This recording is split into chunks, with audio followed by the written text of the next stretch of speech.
نوجوان ایک عورت کی محبت میں مبتلا تھا۔ اسلامی سچی کہانی۔ عورت جس قافلے میں تھی، لڑکا بھی اس کے پیچھے اس قافلے میں اس کے ساتھ روانہ ہوا۔ رات کو جب قافلے نے جنگل میں پڑاؤ ڈالا تو سب سو گئے۔ لڑکا عورت کے پاس فائدہ اٹھانے کی نیت سے آگے بڑھا، بے حیائی کی حد کر دی۔ انجام کیا ہوا سب جانیں گے اس ویڈیو میں۔ چلے ویڈیو شروع کرتے ہیں۔ بسم اللہ الرحمن الرحیم۔ السلام علیکم۔ امید کرتی ہوں خیریت سے ہوں گے۔ تو واقعہ اس طرح ہے کہ ایک نوجوان ایک عورت کی محبت میں مبتلا ہو گیا۔ وہ عورت کسی قافلے کے ساتھ باہر کی سفر پر روانہ ہو گئی۔ جوان کو جب معلوم ہوا تو وہ بھی قافلے کے ساتھ چل پڑا۔ جب قافلہ جنگل میں پہنچا تو رات ہو گئی۔ رات کو انہوں نے وہیں پڑاؤ کیا۔ جب سب لوگ سو گئے تو وہ نوجوان چپکے سے اس عورت کے پاس پہنچا اور کہنے لگا، میں تجھ سے بے انتہا محبت کرتا ہوں اور اسی لیے قافلے کے ساتھ آ رہا ہوں۔ عورت بولی، جا کر دیکھو کوئی جاگ تو نہیں رہا ہے۔ جوان نے فرط جذبات سے سارے قافلے کا چکر لگایا اور واپس آ کر کہنے لگا کہ سب لوگ غافل پڑے ہوئے ہیں۔ عورت نے پوچھا، اللہ تعالیٰ کے بارے میں تیرا کیا خیال ہے؟ کیا وہ بھی سو رہا ہے؟ جوان بولا، اللہ نہ تو کبھی سوتا ہے اور نہ ہی اسے کبھی اونگ آتی ہے۔ تب عورت بولی، لوگ سو گئے تو کیا ہوا؟ اللہ تو جاگ رہا ہے اور ہمیں دیکھ رہا ہے، اس سے ڈرنا ہمارا فرض ہے۔ جوان نے جو ہی یہ بات سنی تو خوف خدا سے لرز گیا اور بری نیت سے تائب ہو کر گھر واپس آ گیا۔ کہتے ہیں کہ جب وہ نوجوان مرا تو کسی نے اسے خواب میں دیکھ کر اس سے پوچھا، سناؤ کیسی گزری؟ جوان نے جواب دیا کہ میں نے اللہ تعالیٰ کے خوف سے ایک گناہ چھوڑا تھا، اللہ تعالیٰ نے اس سبب سے میرے سارے گناہ معاف فرما دیے۔ نمبر 2، خوف الہی کے سلسلے میں کسی بزرگ کے بارے میں ایک دلچسپ واقعہ بیان کیا جاتا ہے کہ وہ بزرگ ایک روز کہیں جا رہے تھے۔ ان کے راستے میں کسی نیک اور صالح عورت کا گھر تھا۔ چلتے چلتے اس گھر کے دروازے پر کھڑے ہو کر انہوں نے چند قرآنی آیات تلاوت کر دیں۔ ان آیات میں کوئی آیت خوف الہی کی بھی تھی۔ تلاوت کے بعد وہ آگے چلے گئے۔ تھوڑی دیر کے بعد جب پلٹ کر وہ بزرگ اسی راستے سے گزرے تو کیا دیکھتے ہیں کہ اس گھر میں لوگوں کا ہجوم ہے اور اندر سے رونے اور چیخنے چلانے کی آوازیں آ رہی ہیں۔ انہوں نے اس کا سبب پوچھا تو گھر والوں میں سے کسی نے بتایا کہ تھوڑی دیر پہلے یہاں سے ایک مسافر گزرا اور اس نے دروازے پر کھڑے ہو کر چند قرآنی آیات پڑھی جن میں خوف الہی کا ذکر بھی تھا۔ بس تلاوت کے سنتے ہی اس گھر میں رہنے والی ایک ولی کامل کی چیخ نکلی اور وہ زمین پر گریں اور ان کی روح قفس انصری سے پرواز کر گئی۔ نمبر 3، ایک نیک عورت کے رونے کا تذکرہ۔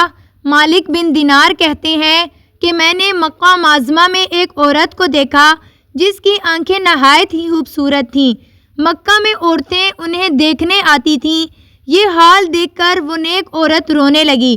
لوگوں نے اس خوبصورت آنکھوں والی سے کہا کہ آپ اس قدر روئیں گی تو آنکھیں خراب ہو جائیں گی۔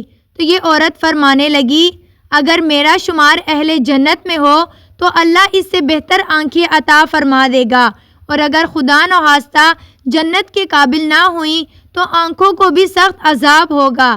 اتنا کہہ کر وہ خاتون رونے لگی اور پھر زندگی بھر یہی کیفیت رہی اور خوف خدا سے رو رو کر ان کی آنکھیں خراب ہو گئیں۔ اس سے یہ اندازہ ہو سکتا ہے کہ ان لوگوں کی زندگیوں میں خوف اور وحشت الہی کا کیا عالم تھا۔ وہ ہر وقت خدا کے عذاب سے لرزاں اور خائف رہتے تھے۔ مدرجہ بالا واقعات کی روشنی میں اگر ہم لوگ اپنی زندگیوں کے احوال پر غور کریں تو شاید ہی کسی مسلمان کے دل میں خوف اور اس کی خشیت نظر آئے گی۔ وہ لوگ عبادت و ریاضت میں بھی ہم سے 1000 درجہ بدتر اور فائق تھے۔ اس کے باوجود خوف الہی کا یہ منظر تھا۔ ایک ہم ہے کہ آئے روز ہم سے ایسے امور سرزد ہو جاتے ہیں جنہیں دیکھ کر غیر مسلم بھی عبرت پکڑتے اور شرماتے ہیں۔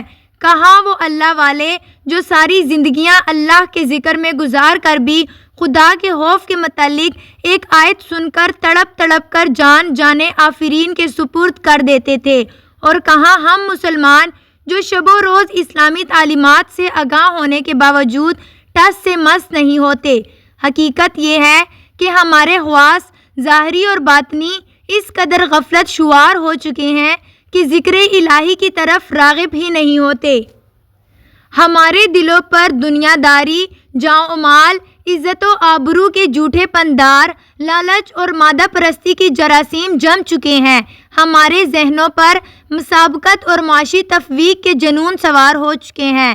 ہم اپنا رشتہ بندگی فراموش کر کے اللہ تعالیٰ سے دوری کی ان راہوں پر گامزن ہو چکے ہیں جنہیں تہذیب جدید نے بظاہر تو چمکدار اور روشن کر کے دکھایا ہے، مگر ان کا انجام تباہی اور ہلاکت کے سوا کچھ بھی نہیں۔